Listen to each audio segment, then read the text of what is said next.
आणि आता पाहणार आहोत सविस्तर विशेष तर तुर्कस्तान आणि सिरियामध्ये भूकंपामुळे हजारो बळी गेलेले आहेत। एकट्या तुर्कीमध्ये 15 ते 16 हजार नागरिकांचा मृत्यू झालेला आहे। पण स्थानिक प्रशासनाकडून वेगाने बचाव कार्य केले जात आहे। तर तुर्कीच्या अनेक भूकंपग्रस्त भागांमध्ये इमारतींच्या ढिगाऱ्याखाली अडकलेल्या नागरिकांना देखील बाहेर काढण्यासाठी युद्ध पातळीवरती प्रयत्न केले जात आहेत। पाहूयात याविषयीचा आमचा हा विशेष रिपोर्ट।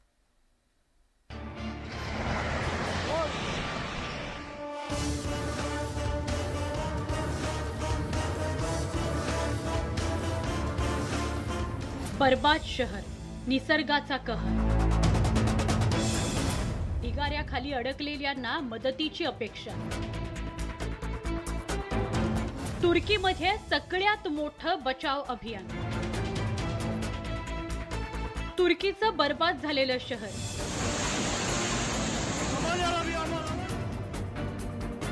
तुर्कीतील रस्ते होत्याचे नव्हते झाले।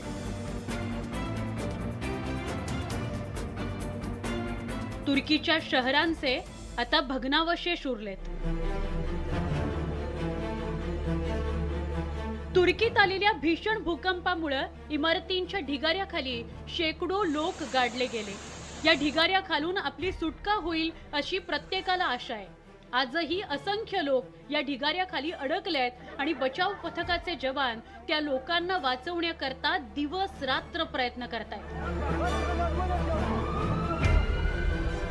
आई मुलीची मृत्यूवर मात। भूकंपामुळे इथल्या उंच उंच इमारतींचं ढिगाऱ्यात रूपांतर झालंय।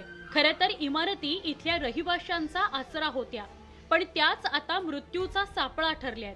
तुर्कीत आलेल्या भूकंपामुळे जमीन हादरली आणि या इमारती पत्त्याच्या घरांप्रमाणे क्षणार्धात जमीनदोस्त झाल्या। त्यानंतर सगळीकडे केवळ धूळ आणि ढिगाऱ्याचं साम्राज्य पसरलं।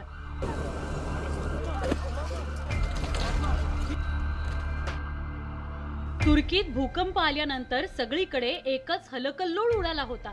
लोक मदती करता धावा करत होते। प्रशासनाकडून बचाव कार्य सुरू करण्यात आलं होतं।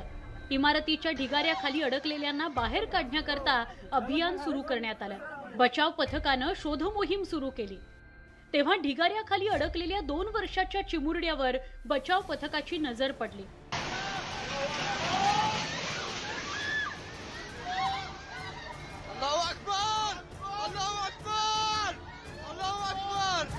एक एक अडथळा दूर करत बचाव पथकानं त्या चिमुरड्याची मृत्यूच्या दाढेतून सुटका केली। त्या चिमुरड्याला पाहून लोकांचा जीव भांड्यात पडला। मृत्यूशी लढाई, 62 तास संघर्ष। तुर्कीच्या गाझियान्टेपमध्ये एका मुलीनं मृत्यूला मात दिली आहे। ती इमारतीच्या ढिगाऱ्याखाली अडकली होती। बचाव पथकाकडून लोकांना बाहेर काढण्याचं काम सुरू असताना त्या मुलीवर बचाव पथकाची नजर गेली। त्यानंतर जराही विलंब न करता बचाव पथकानं तिची सुटका केली।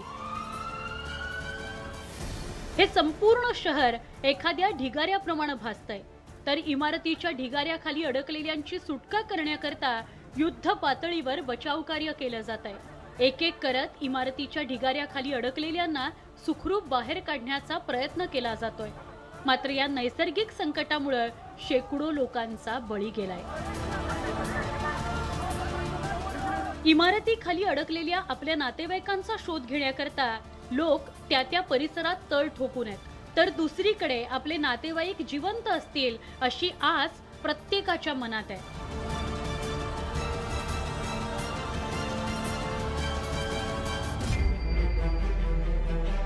तुर्कीतील प्रत्येकाला भूकंपाच्या भयानं ग्रासलाय, कारण भूकंपात अनेकांनी आपल्या आप्तेष्टांना गमावलंय।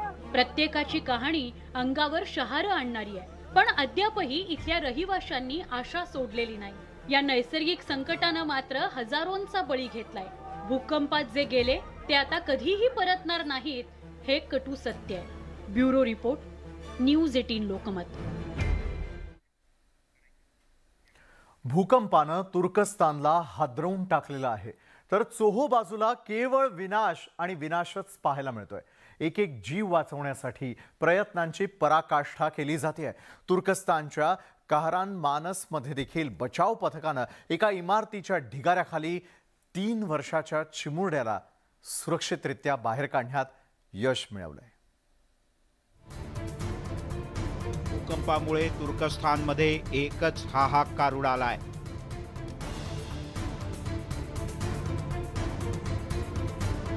जिकडे तिकडे इमारतींचे ढिगारे पाहायला मिळत आहेत. अनेक शहरं होत्याची नव्हती झाली आहेत. तुर्कस्थानमध्ये केवळ संपत्तीचंच नुकसान झालंय असं नाही, तर मोठ्या प्रमाणात मनुष्यहानी सुद्धा झाली आहे.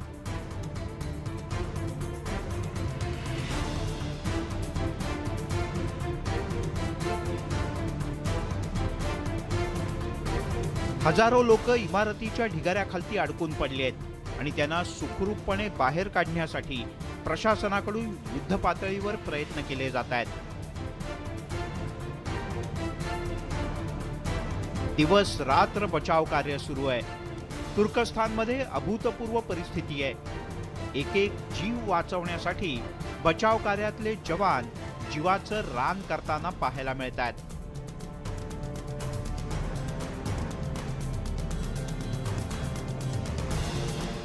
आठ फेब्रुवारी 2023. स्थळ काहरामनमारास. तुर्कस्थानच्या काहरामनमारासमध्ये बचाव कार्य वेगानं सुरू आहे. एका इमारतीच्या ढिगाऱ्याखाली 3 वर्षाचा चिमुरडा अडकल्याचं आढळून आलं. या चिमुरड्याचं नाव आरिफ खान. खरं तर भूकंप काय आहे हे कळण्याचं सुद्धा वय नाही. तो सतत रडत होता. बचाव पथकानं स्लॅब फोडून त्याची ढिगाऱ्याखालून सुटका केली.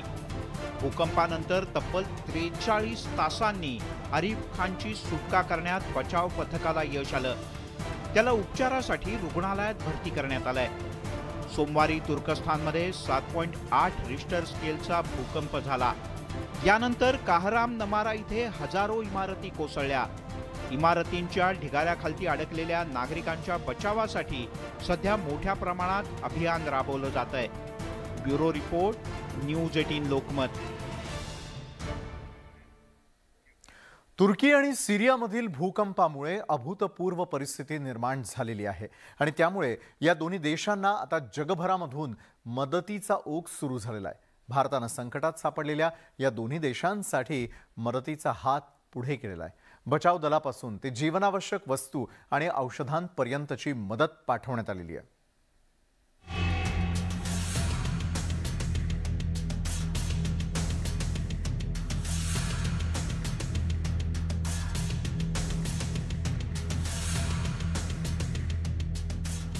जेव्हा तुर्कस्थानमध्ये निसर्गामुळे हाहाकार उडाला, तेव्हा भारतानं तुर्कस्थानसाठी मदतीचा हात पुढे केला. तुर्कस्थान आणि सिरियात झालेल्या प्रलयंकारी भूकंपामुळे या दोन्ही देशात अतिशय भीषण परिस्थिती निर्माण झाली आहे. नागरिक हवालदिल झाले आहेत, कारण भूकंपामुळे प्रचंड मनुष्यहानी झाली आहे. तुर्कीवर ओढवलेल्या संकटाच्या काळात भारतानं मैत्रीचा हात पुढे केलाय. ऑपरेशन दोस्त अंतर्गत भारतानं एनडीआरएफची टीम तुर्कस्थान आणि सिरियात पाठवली आहे. एनडीआरएफच्या टीमकडून विविध शहरात मदत आणि बचाव कार्य केलं जात आहे. इमारतीच्या खालती दबलेल्या नागरिकांना वाचवण्यासाठी शोधकार्य हाती घेण्यात आलंय. तुर्कस्थानातील स्थानिक प्रशासनाच्या मदतीनं 24 तास बचाव कार्य केलं जात आहे.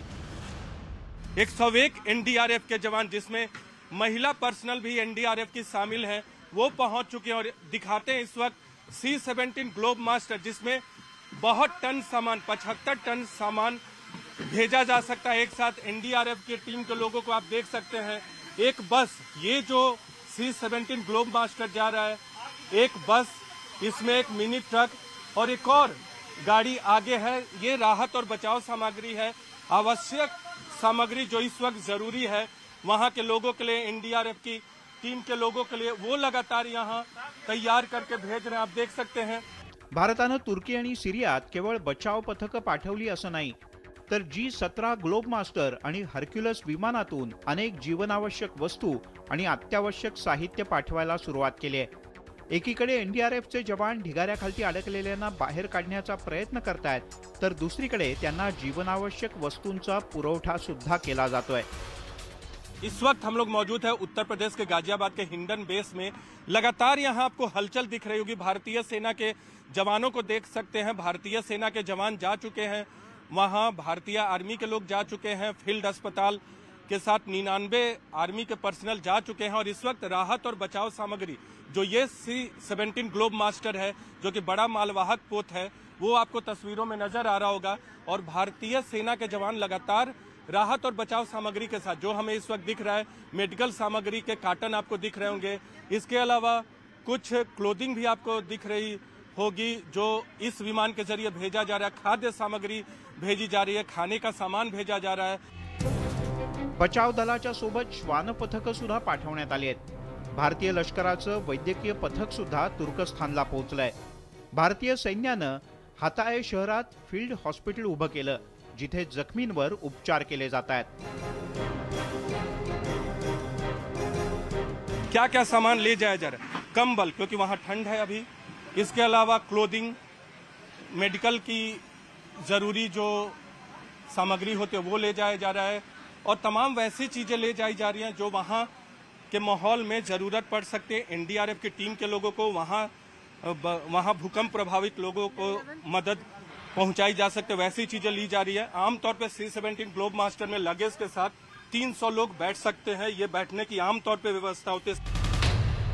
वैद्यकीय मदतीसोबतच एनडीआरएफच्या टीमकडून बचाव अभियान चालवलं जात आहे।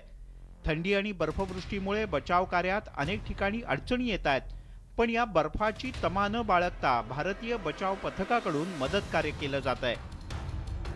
इस बार क्या इस C-17 ग्लोब मास्टर जो है, ये 5वां ग्लोब मास्टर है जो तुर्की भेजा जा रहा है, इसमें क्या कुछ भेजा जा रहा है? इसमें साहब एनडीआरएफ की टीम है, प्लस इसमें दवाइयाँ हैं, हाँ बताएंगे। एंड इसमें खाने का सामान है, एंड इसमें एक ट्रक है। हाँ, इस मिनी ट्रक में क्या है? इस मिनी ट्रक में टेंट का आइटम है, हाँ, जेनसेट है, हाँ, एंड मेडिसिन है, हाँ, एंड उसमें वो पैसेंजर्स के लिए बस के अंदर हाँ, कंबल है और थोड़ा बहुत खाने का सामान है, हाँ, क्योंकि ठंड है वहाँ, ठंड है इसलिए। और आगे एक गाड़ी दिख रही है, उसमें जनरेटर है और बाकी वहाँ आने जाने के लिए पैसेंजर, मतलब जो जाएंगे वहाँ पर काम करने के लिए, वहाँ के लिए गाड़ी है, अलग से लेके जा रहे अपना। तो अब तक 101 एनडीआरएफ के जवान जा चुके हैं। इस खेप में कितने लोग जा रहे हैं? इसमें सर हैं 51 लोग। एनडीआरएफच्या टीमच्या मदतीला श्वान पथकं पाठवण्यात आली आहेत। गाझियाबादच्या हिंडन हवाई तळावरून सतत मदत पाठवली जाते। गुरुवारी तिसरं श्वान पथक तुर्कीच्या दिशेने रवाना झालं।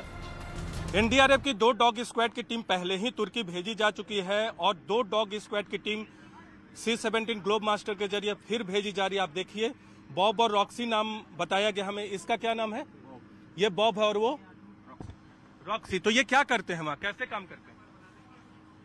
ये दरअसल जो मलबे में दबे लोग होते हैं, मलबे में दबे लोग जो होते हैं उनकी पहचान करते हैं, उसमें मदद करते हैं एनडीआरएफ के जवानों की।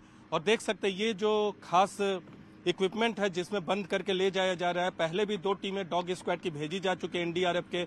इनका वहां काम होगा कि वो मलबे के अंदर दबे जो लोग हैं, तुर्की के लोग हैं, उन्हें सूंघ कर उनकी पहचान कर। इमारतीच्या ढिगाऱ्याखाली अडकलेल्या व्यक्तींचा शोध घेण्यात श्वान पथकाची सगळ्यात मोठी मदत होतीये। संकटात सापडलेल्या तुर्कस्थान आणि सिरियाला आज मदतीची अत्यंत गरज आहे। या दोन्ही देशांसाठी जगभरातून मदत पाठवली जात असून भारत सुद्धा मागे नाही। Bureau report, news 18 Lokmat. तुर्कस्तान आणि सिरियाला भूकंपाचा तडाखा बसलेला आहे। सिरियातही मोठ्या प्रमाणामध्ये मनुष्यहानी झालेली आहे। यादवी युद्धामध्ये होरपळलेल्या सिरियावर भूकंपाचं नवं संकट कोसळलंय। बरं, आजवर लोक ज्या इमारतींमध्ये राहत होते त्या इमारती भूकंपामुळे मृत्यूचा सापळा बनलेल्या आहेत आणि त्यामुळेच आता बचाव पथकाकडून दिवस रात्र शोध अभियान चालवण्यात येत आहे।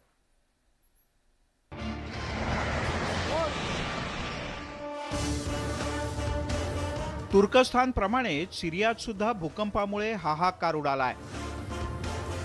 भूकंपात अनेक इमारती जमीनदोस्त झाल्या आहेत। सिरियाच्या उत्तर पश्चिमेला असलेल्या भागात मृत्यूने जणू तांडवच घातलंय।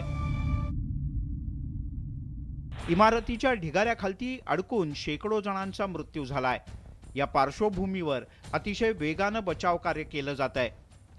मंगळवारी संध्याकाळी सिरियन सिव्हिल डिफेन्स पथकानं अरमानाज आणि सालकिन या इडलिब शहरामध्ये बचाव कार्य सुरू केलं।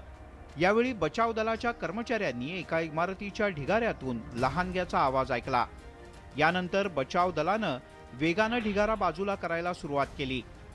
जवानांनी चिमुरड्याची सुखरूप सुटका केली आणि विशेष म्हणजे ढिगाऱ्याखालतून सुटका होताच तो चिमुरडा बचाव पथकातल्या जवानांमध्ये मिसळून सुद्धा गेला। या चिमुरड्याला बाहेर काढल्यानंतर बचाव पथकानं त्याच इमारतीखालतून आणखीन एका लहानग्याची सुटका केली। यावेळी बचाव पथकातल्या जवानांनी गॉड इज ग्रेट असा एकच जल्लोष केला। सिरियात झालेल्या विनाशकारी भूकंपात हजारो नागरिकांचा बळी गेलाय। विशेषतः सिरियाच्या उत्तरेला असलेल्या प्रदेशांना मोठा तडाखा बसलाय। 7.8 तीव्रतेच्या भूकंपामुळे सिरियात प्रचंड मनुष्यहानी झाली आहे। त्यामुळे मृतांची संख्या दिवसेंदिवस वाढत चालली आहे। भूकंपाच्या हादऱ्यानं हजारो इमारती भुईसपाट झाल्या आहेत। खरं तर 12 वर्षांच्या गृहयुद्धात होरपळलेल्या सिरियावर भूकंपामुळे आणखीन एक नवं मोठं संकट कोसळलंय। Bureau report, news 18 Lokmat.